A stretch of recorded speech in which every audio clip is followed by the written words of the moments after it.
Hey y'all, I'm Bud Elliott, and this is Cover 3 College Football Summer School. We've done our research on the teams, and now we're bringing on the top team experts from the 24/7 Sports Network to help us fill in the blanks. Please follow us on Twitter at Cover 3 Podcast. That's Cover 3 Podcast. And leave us a 5-star review on Apple and Spotify. All right, class is in session. Hey guys, I'm Bud Elliott, and welcome back to another edition of the Cover 3 Podcast Summer School Series. And today, we're heading down to Texas, and we're going to talk to Jarret Johnson of InsideTheRedRaiders.com. That is the leading source on the internet for all your Texas Tech coverage. Jarret, welcome to summer school, man.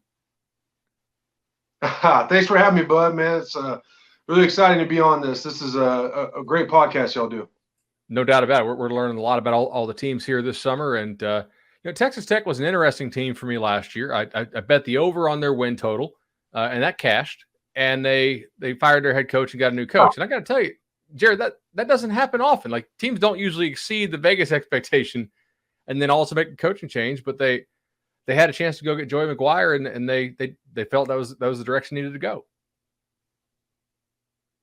Yeah, the thing is people want to say, okay, this coach did a bad job, but it's not always that simple, right? I mean, the previous coaching staff did a great job of rebuilding the roster, which was really in disarray from the previous regime. But then there were some in-game mistakes that just were really hard to defend, and things kind of snowballed. And then Texas Tech had an opportunity to go out, like you said, and get a Joey McGuire, who I've been saying even back before with the previous coaching search that McGuire is a star. His connections within the high school ranks in Texas are as good as it gets, as good as you could ask for. And he gets Texas Tech. I believe they got it right this time. I think the recruiting rankings are kind of showing that early on. We'll have to see how he does in his first season coming up. But, it was a very interesting season all the way around. And like you said, I think they exceeded most expectations with the big win over Iowa State late, and then by crushing Mississippi State in the bowl game. No doubt about it. So Joey McGuire inherits a fairly good offense from last year and brings in a Cover 3 podcast favorite in Zach Kittley to be his OC, who was at Western Kentucky. Helton made the nice hire last year at WKU, and they almost won their league before, Kittley, who runs that it's pretty up-tempo, chucking around air raid. Are you expecting this offense to be even faster than what Tech ran last year? Because they certainly weren't slow. Yeah, they slowed down some last year from what they wanted to do originally when the coaching staff was brought in. But, I mean, especially in the Big 12, most of the teams are running something similar. But I think what we're seeing in college football in general, and certainly in the Big 12, is, yes, you want to go fast. Yes, we're going to spread. Yes, we're going to throw the ball around. But you have to have some power run element to your team to give your defense a rest, to ice games when you have the opportunity, and to impose your will. I think that's really coming back around. Football is cyclical, and Texas Tech has a pretty good backfield coming back with Sir Roger Thompson and Taj Brooks and some younger guys coming up through the program. So that's one of the big questions, like throughout spring, posed to Coach Joey McGuire and Zach Kittley was, are you going to still try and run the ball? And they've said all the right things in terms of what the fans want to hear. Yes, we want to utilize these backs. If we're able to do that with our offensive line, that's what we're going to do when the opportunity presents itself. But, with these air raid offenses, whether it be Mike Leach, Cliff Kingsbury, and now Zach Kittley, and they all have their own variations, don't get me wrong. But it's one of those where I'll believe it when I see it in terms of sticking with a run or being able to cultivate a power running element to that style offense. No doubt about it. At quarterback, this is one of the reasons we do summer school, because we're checking to make sure the rosters are still accurate. They still have Tyler Show, and they still have Donovan Smith, correct? Yeah, Tyler Show, Donovan Smith, and then there's a young guy, Baron Morton, who had the best spring game of all the three. He's one of the highest rated guys that Tech's signed in the modern recruiting era. And they're in the midst still. They didn't announce anything through spring ball, but they're in the midst of a legitimate quarterback battle. And the first one, this will be my 9th or 10th season covering Texas Tech for exclusively for either Scout or 24/7. And this is the first legit one. I mean, they had one between Patrick Mahomes and Davis Webb, and I was like, that's not, it's Mahomes, you know. Yeah. And they've had some other ones where they say there's a quarterback battle, but this is a legit quarterback battle because all three guys do similar things, but bring their own wrinkle to the offense and their own strengths, and they're all good. Texas Tech can win with all three of these quarterbacks. And certainly with the transfer deadline having passed, all three guys have to think at least that they have a real shot at this. Is there somebody in your mind that you would give the nod to? Or, I mean, obviously not a slam dunk necessarily if it's a three-man race, but is there somebody you think, all right, most likely this would be the guy if you had to put some money on it? Yeah, Tyler Shuck had a really good spring. He's probably the most experienced out of the three. Donovan Smith got a lot of experience last year and won that bowl game against Mississippi State. He's 6'5", 240 at this point and has a really good arm. All three of them could throw on the run. But I think Tyler Shuck, I mean, he has all the tangibles. He's also, you know, in terms of beyond the tangibles, he's a great leader, all those things. He did some things for Oregon that were good. He did some things early in the season last year for Tech, before he got hurt. So, and he had a good spring. So I think if I had to say, Shuck would be the guy to start at least opening day. And at the very least, they have depth. So this team took quite a number of transfers.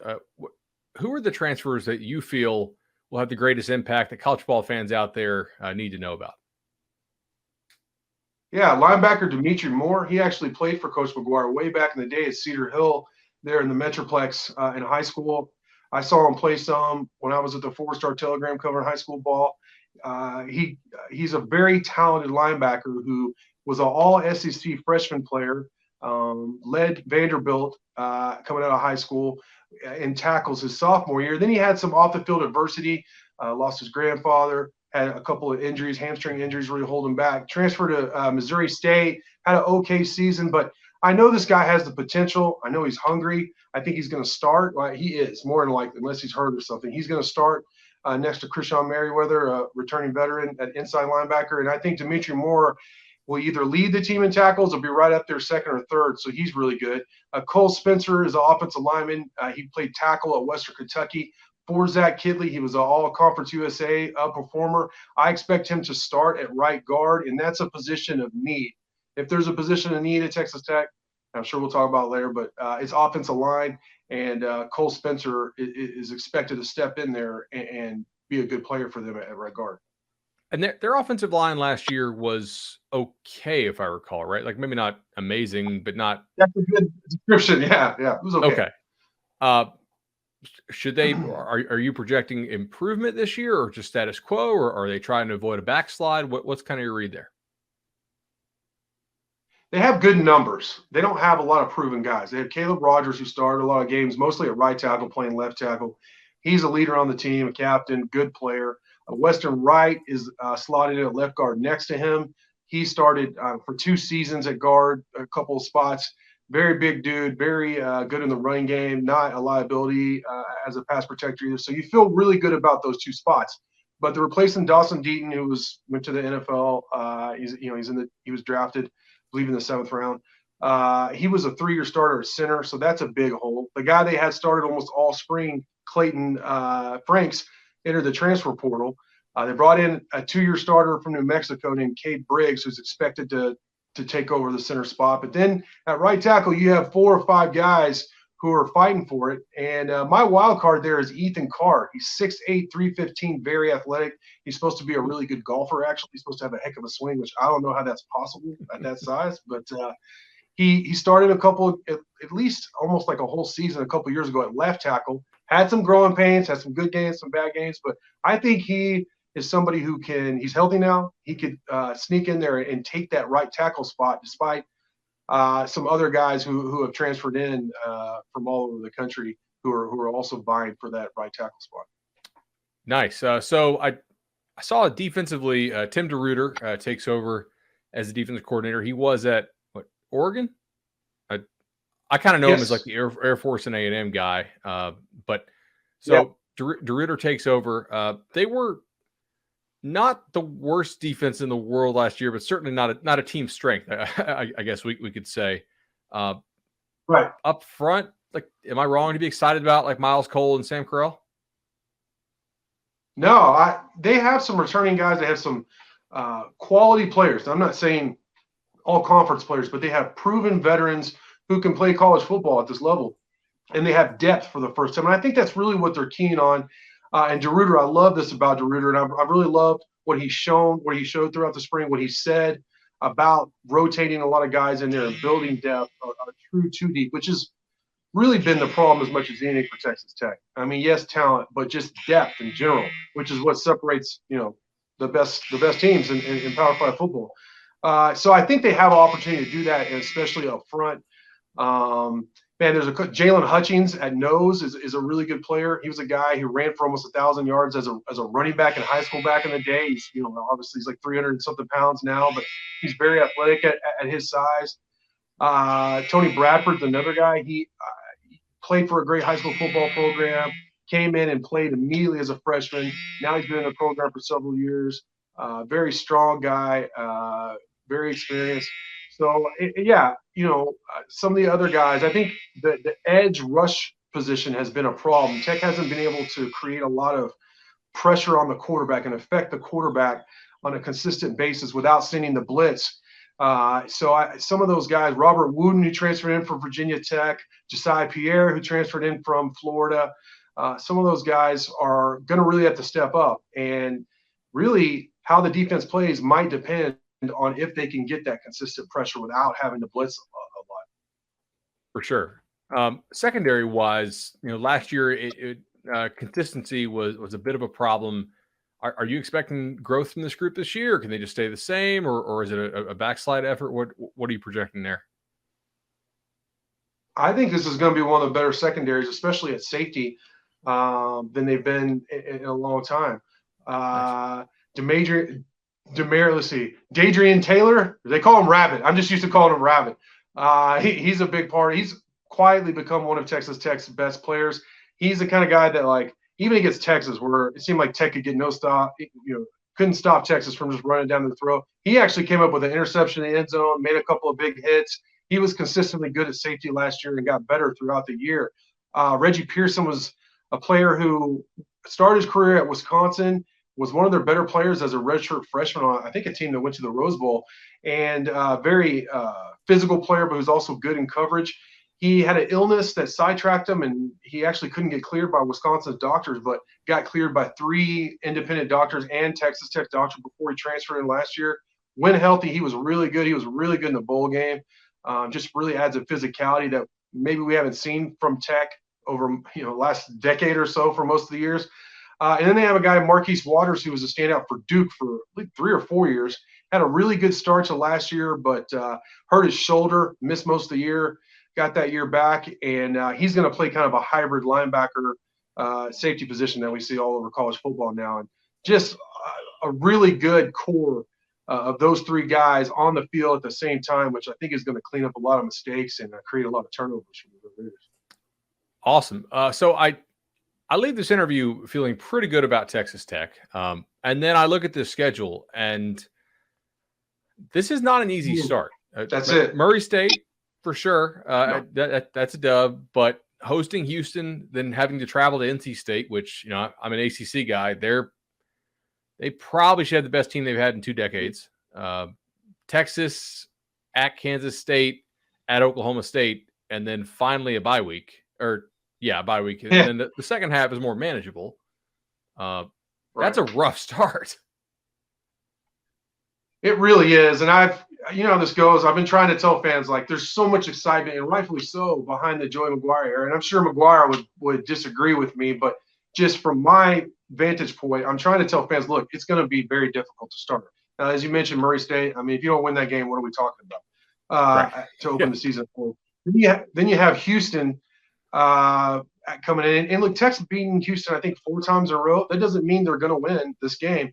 But I covered all those games, and you could see the difference. Now, Houston's coming up to the Big 12 soon, and I'm sure they'll get a big uptick in that. And they've had some really good years, don't get me wrong. But it just seems like some of that depth and overall team talent has played out again with Tech and Houston. Now, we'll have to see. It doesn't Houston could beat Tech in Lubbock, yes. but I'm not marking that down as a loss. Now, on the other hand, going to NC State, I mean, that sounds very difficult this year, especially. I've never been to that stadium during a game, but I hear it's a great atmosphere. As you mentioned, they're expected to have one of the better teams they've had in decades. So that's a tough game. And then Texas. And Texas, from my vantage point, is always, or at least in the last decade or so, has been way overrated in the preseason. So I don't really know how good they're going to be, in terms of, are they really going to be that much better than Tech, and especially in Lubbock? But Tech historically has had a hard time beating Texas, kind of like what I was just talking about with Houston in recent history. So we'll have to. That's a tough game.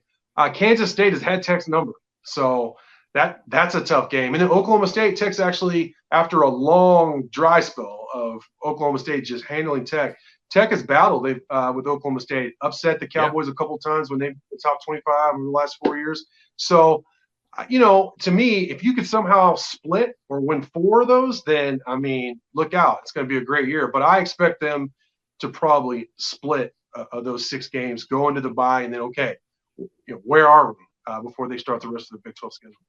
I mean, if you gave this staff truth serum and said, hey, 3-3, fast forward to the bye week, I think they're taking that and running with it. I look at their Vegas win total right now. I'm seeing mostly there's 1-5 and mostly 5.5s out there, which suggests like kind of will they or won't they make a bowl? If they can get through that, if they get through that first 6 games, I think they can make a bowl. They got to find a way to get 3 wins in the first 6, I think. Yeah, that's the key, really. I mean, who knows? You know how the season plays out with injuries and what could happen with the teams on your schedule. But yeah, I really do. I agree. I think the splitting that first half of the season before you get to a bye will probably tell the tale of the season. So we'll have to see. The Houston game to open the season was kind of looked at as a huge game, and it ended up playing out that way because Tech had 5 wins like midway through the season, but then they played 4 ranked teams to finish the season, and they were able to upset Iowa State with that 62-yard field goal, which got them a bowl game. And then you win in the bowl game, and all of a sudden, hey, this was a pretty good season, by recent Texas Tech standards. Oh, I remember somebody with over 5.5 bet last year. I was like, okay, got the 5 wins, got 4 games left, feeling pretty good. You're like, okay, all right, still going to need one of these guys. Yeah. I don't feel as confident about the over. Like, to me, I think they could win 6 games. I think if you win 7 regular season games with this schedule, then wow. Yeah. I think the best way to describe it is I think this is a better team on paper than last year, but it's a much tougher schedule. It is. It's a much tougher schedule than it was last year. No doubt about it. Jarret Johnson, Inside the Red Raiders, the place to go inside the 24/7 Sports Network and on the whole internet for any kind of Texas Tech content that y'all want. Make sure to check them out. Really appreciate the time today.